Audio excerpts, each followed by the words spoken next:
This was a crap episode of Raw. And then we're going to get through this together, gang. It was not a good night for Retribution. That's all a bit rubbish, right? Because it's all just a bit lame and a bit haphazard and a bit just sort of thrown against the wall. You couple that with the fact that they bloody lost twice, really, on this show. And then you got Ali going like, but we're still a threat. I'm like, you're sodding not, mate. You're absolutely not a threat.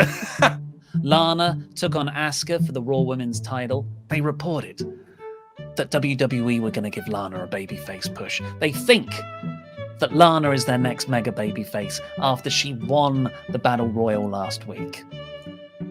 Ah, God, she lost in 2 minutes and then got put through a table by Nia Jax again. How did you buy it, mate? How did you buy into it? Just an optimistic son of a bitch. And I love that about you, man. First point of this, one of these teams is on SmackDown. SmackDown's Ruby Riott and Liv Morgan. And Tom Phillips had the audacity on the Raw episode to be like, hey, why not SmackDown stars? Because this is Raw, Tom. And we're supposed to be pretending that this brand split matters, you div. Why not SmackDown, guys? Hey, why not? Actively telling you that it doesn't matter. After that, we got Elias coming out to perform songs from his forthcoming album. And I thought, foolish of me, I'm looking forward to this. I loved Elias's old heel songs that he used to do. That's not what they did. Elias just came out and did a crap gig with crap generic songs for like 6 minutes. Do you know what? It's not half bad. They went through that. Why isn't this a heel album? Because he wanted to write an actual album. And WWE have given him the platform for him to write some songs and release an album. These are 2 regular-ass songs. So Elias must have written them? Well, I mean, I don't know if he wrote them himself, but I would imagine it's a passion project of his. Dude, they were regular. Wow, there's so much stuff that WWE don't put on their shows that's really good that their talent do. Why would they choose this? To promote the album. Maybe they've got investment in the album. Maybe they've got an investment in the album sales. I don't know. Maybe they've put money in every Twitch and Cameo account at the moment. Yeah, so they'll probably be promoting those on Raw soon enough. Hey, we were plugging up, down, getting like 1 million subscribers and whatnot. This is if this why is this the segment that's broken? I've been holding it together until now. This is really genuinely annoying.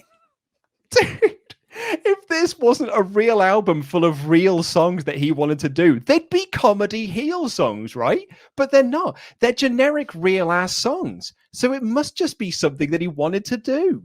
And WWE and WWE like it. And they like him and they're giving him a shot. For the purpose of my mental health, we're going to move on.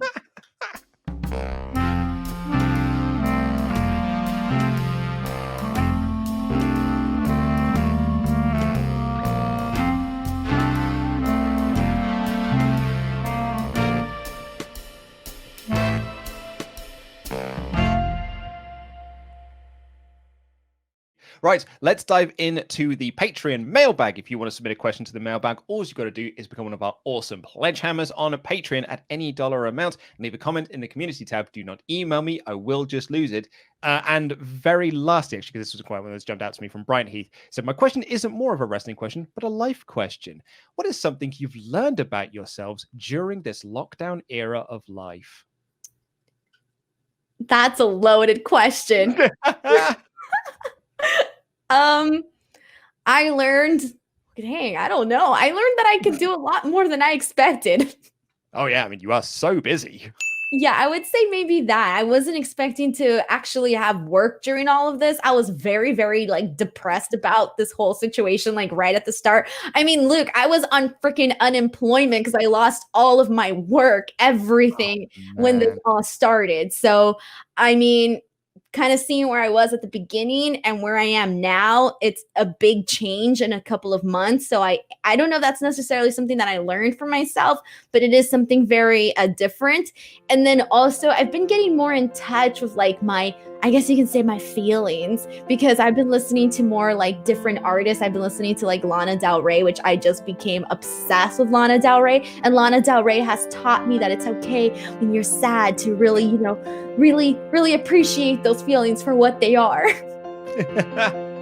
I mean, probably not quite as deep as yours. I do like baking. I've learned that through lockdown. Is that I do like to bake. No, I gave such a deep answer, Luke. You can't leave me here. I poured my heart out to a million strangers watching this show, and now everyone knows that I get sad. And you give me baking? That is not a good enough answer. I did. I like baking, man. That's what I've learned. Me and my wife like to bake together. Such different answers. I wish I wouldn't have said everything that I said. I really opened up here. Okay. Right. Well, me and my wife also really like each other. Like that's something we very much we said like during very early doors of lockdown. We looked at each other like, God, it's a good job we like each other a lot, and we like spending time together, because if you don't, like, this would suck. Like, this would suck if you're in a room with something you don't like. But we love hanging out together. I would pick to spend time with her over anyone else on this planet. So being locked down with her was just like a good reminder of just like, she is ace. And you like spending time with her. I'll take that answer. I'll take it. But also baking. Welcome to the WrestleTalk Podcast review of SmackDown. I'm Corporate Chopper. I'm joined by Andy Datson.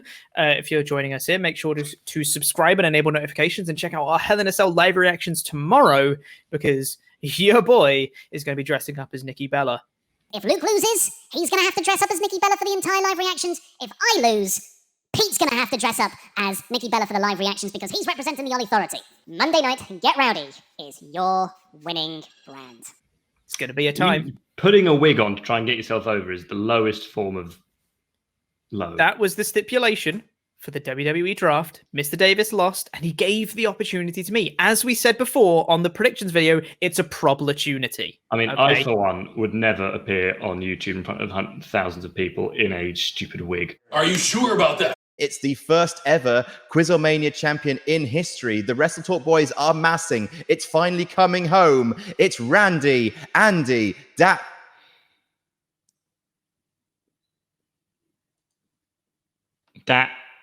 Datson. Hi, Andy. No, you'd never do that. So, frankly, and I would never do a Kelly music punishment video. So no, not at all. That's definitely not you. Anywho, so here's my fancy booking for Daniel Bryan's retirement. So Daniel Bryan retires. That's amazing. And he never has another match against The Undertaker in Saudi Arabia in 4 years' time. I just want him to go out, have a retirement match, and go and be a dad. Go and look back on the crazy career he's had.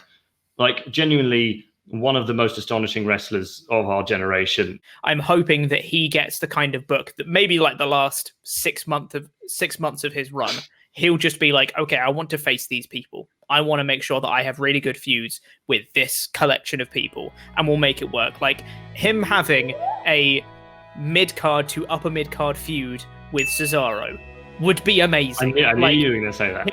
Him just trying to put over Big E more. Him coming in and wrestling Kevin Owens and wrestling Sami Zayn, and just being like, I want to make sure that I have the best match I can have with each of these guys before I go. I'd love to see that. I think it'd be amazing. He's going to get retired by Baron Corbin. Please don't. Please don't. Please. It's going to be a 2-on-1 handicap match. Baron Corbin and Lars Sullivan retire Daniel Bryan at Backlash. You're banned from the SmackDown podcast as of right now. Can't have those opinions on this stream right here. Also, you exposed the fact that we've got very small backdrops. Who cares? Moving on.